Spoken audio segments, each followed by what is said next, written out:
At home, it's me, my husband, our child together, and my stepchildren who live with us 3 nights a week. I've recently inherited a property from my grandmother.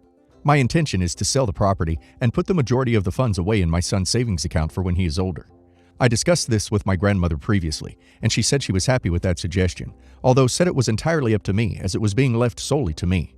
My grandmother and myself were very close.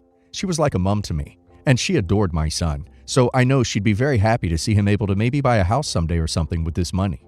My stepchildren are teens and hadn't seen or spoken to my grandmother in many, many years. They weren't close. Understandably, I guess they didn't want to prioritize seeing my family as they got older, and they already have enough family to get around seeing on their mom and my husband's side. They did not consider her a grandmother or even a member of their family, I'd imagine. I have a good relationship with my stepchildren, but I wouldn't call it a mother-to-child type of relationship. Their mom was very hostile at the beginning and didn't want me involved. This rubbed off on the children, I feel, and so it took us some time to build a relationship. And the one we have now, whilst great, is more like a friendly, trusted adult figure they know they can talk to, rather than a third parent.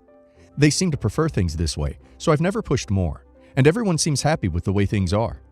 Anyway, back to my original plan.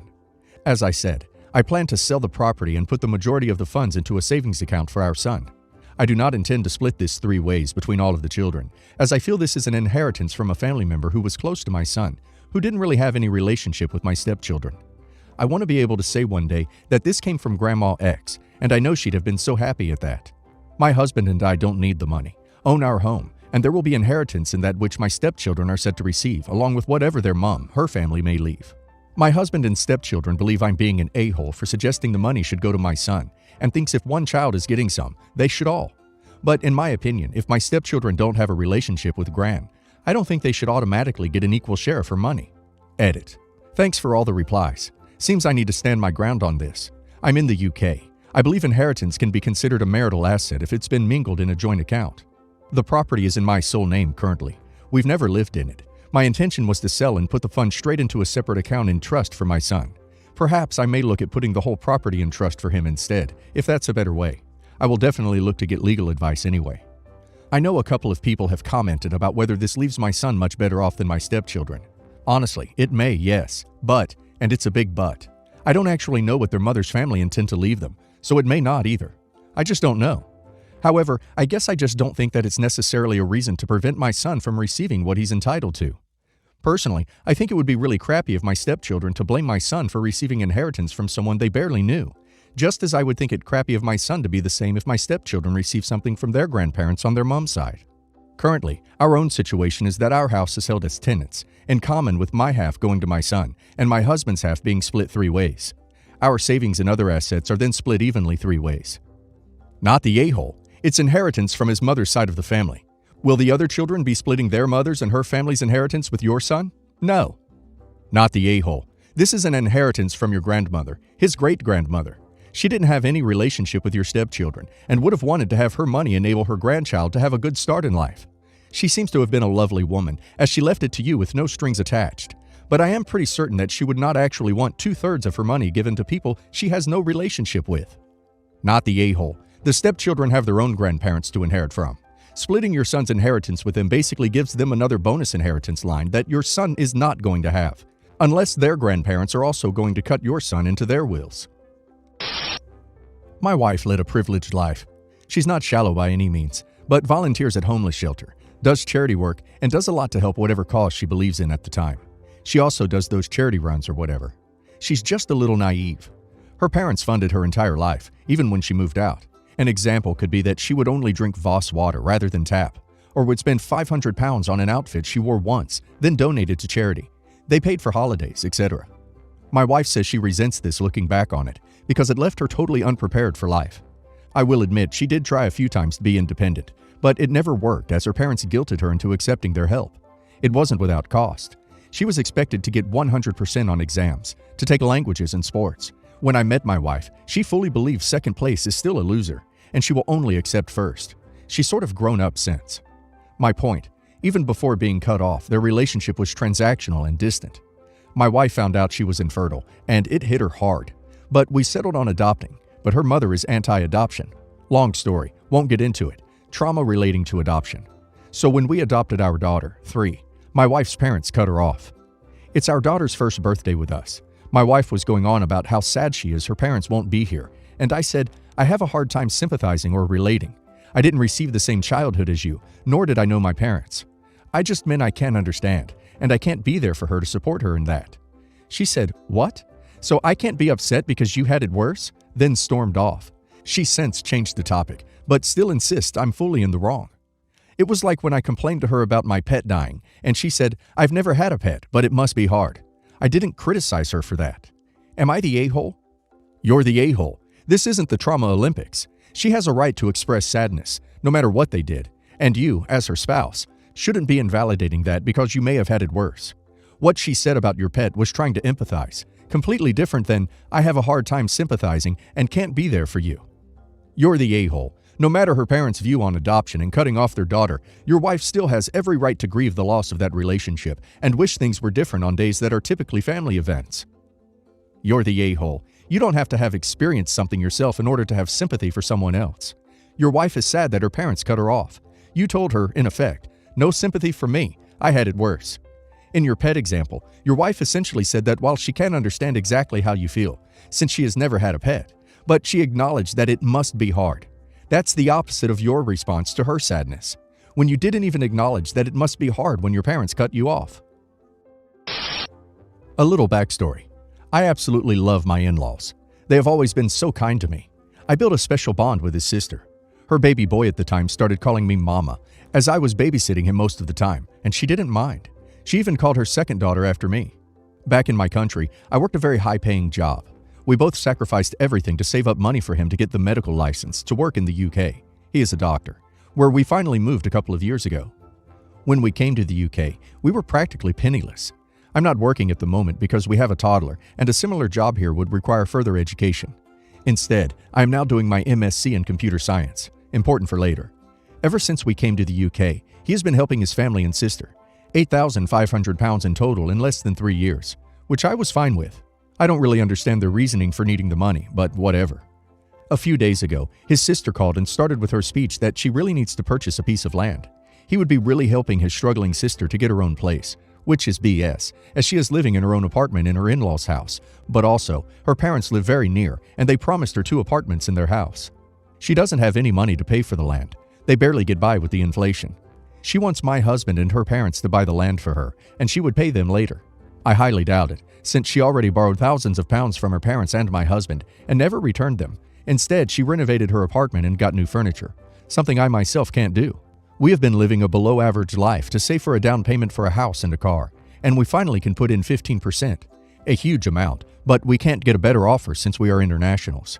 He barely has the money for the down payment, not to mention the solicitor and the broker's money. Also, won't we need at least the bare minimum of furniture for the new house? I know it is his money. I know he is helping me with my MSc. I know he is a people pleaser.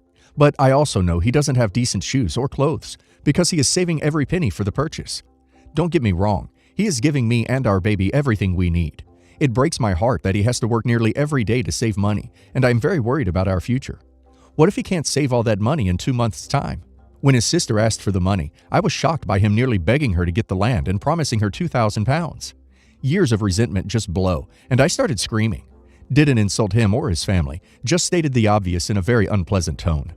It has been very tense between us, which is sad since we are always great to each other. It has been several days since I slept peacefully because of the dilemma. So, am I the a-hole? Not the a-hole. I definitely put my foot down and not let your husband lend her that money. It is just as much yours as it is his, and you should have a say in it. Sister-in-law can find another way to finance this purchase. Not the a-hole, at all. Hubby needs to put his nuclear family first right now. Sister is taking advantage of his kindness. He needs to say no. If, when you are in a better position financially, and she still wants some land, then he can buy it in his name and consider it an investment for himself. Not the a-hole. If he absolutely wants to do that, buy the land yourselves, in your names. Tell her you'll transfer the title when she has paid you back fully. See how quickly that blows into World War III. Thing is, her kids like you because you have been a free babysitter, and you love her because you've never said no to her and seen the very ugly side that will pop up if you do. If you don't have money for clothes and shoes, you cannot send money to his family. And no, it's not his money. It's his and yours. He couldn't work if you didn't stay home with your child. Have a look at full-time nursery costs. So, for context, I'm 20, and my grandma died about a year ago. She had about $70K in a trust fund for her grandkids, which is just me and my brother since my aunt doesn't have kids. The problem is that my grandma made her kids, my dad and my aunt, the executors of the trust. But my dad died about 2 years ago, a year before my grandma died, and the trust was never changed. So now my aunt is the executor of a trust that she gets nothing of.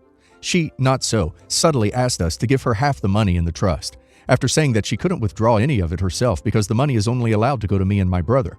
Now, it seems like she's trying to play the victim card, dragging her feet through the entire process of withdrawing money from the trust, since she isn't getting any of it. Here's the thing though, I don't think she deserves any of it. While my grandma was alive, my dad did everything for her. He bought her groceries, he helped her manage everything. He moved her into an assisted living facility when she was too old to live on her own, and he continued to care for her while she was in there, which was often for several hours, several days a week. Meanwhile, my aunt did nothing for her. Anytime my grandma asked my aunt for anything, she would ignore her, refuse to help, and refuse to even talk to her for any extended period of time. My dad died of a blood pressure-induced stroke, and I'm convinced that the stress of taking care of my grandma was a significant contributor to his high blood pressure. In my mind, my dad died for that money while my aunt did nothing. The only thing she did was take care of her for a year until she died, only after my dad died. Also, it's been a year since my grandma died, and we started the process of withdrawing the money from the trust, and it feels like we've hardly even started the process. We've still got loads of paperwork to go through because my aunt is always busy. Am I immature or selfish for not giving her any money from the trust? Not the a-hole. Your grandmother was smart and put it into a trust for you and your brother. Isn't it illegal for your aunt to delay this? You should probably talk to a lawyer and ask if they could do a free 30-minute consult to advise on what to do next. Not the a-hole. Everything about your aunt's conduct is in violation of her duties as executor, and you can probably get her removed on such basis. Find a lawyer. OP, the aunt has likely already tried to withdraw money for herself, and I would watch what documents you sign, because she will likely also try some more shenanigans before all is said and done. Petition the court to remove her as executor and define the reason as misconduct and a conflict of interest. Money can make awful people awfuler. My friend, Alyssa, is having a baby with my fiance's cousin, Daniel. My fiance's family are old-fashioned, and having children outside of wedlock isn't something the elders are happy about, even in 2023. I've known them my whole life, so I've seen firsthand how children born out of wedlock are treated differently. The only child they've treated the same is my son, and that's because everybody always knew or assumed I would eventually marry my fiance, so it wasn't as big of a deal to his parents as it would have been otherwise, but even then, there were some issues we had to work through. I warned Alyssa that her baby is most likely going to be treated differently because she had all of these plans for her daughter's life that relied on the dad's family funding them, which I think won't happen. I know it's a tough pill to swallow, but she accused me of lying and mentioned how my son's grandparents and great-grandmother treated him just as good as the other kids in the family. I told her that was different, and she didn't like my answer when I explained how it was. We've been fighting for the last week, and I'm wondering if I was an a-hole. Edit. I warned her so she doesn't get her hopes up and end up hurt once her baby is born and things aren't how she expects them to be. Daniel is engaged already. He's in an open relationship, so he won't marry her. I don't think she should have termination unless she wants one. You're the a-hole. I was with you until you brought up the fact that they treat your child, born out of wedlock, just fine. And you still aren't actually part of the family because he hasn't married you. Since it's been long enough that you know they treat your child fine. Sounds like a really long engagement. Wow, you're the a-hole. Not the a-hole. You have first-hand knowledge of how they treat kids. You know what the family is like. She's delusional to assume her child would get the same treatment. You've said what you said. Now let it go. It's now time for her to see for herself. It's also quite entitled of her to depend on other people's money to support her child. Not the a-hole. She's having a child with someone she's not in a relationship with and who's engaged to someone else. Of course, they won't treat her as family and the child as legitimate. Even if you don't subscribe to the idea of legitimate children, you don't have to give fun money to the woman who's not in a relationship with your son.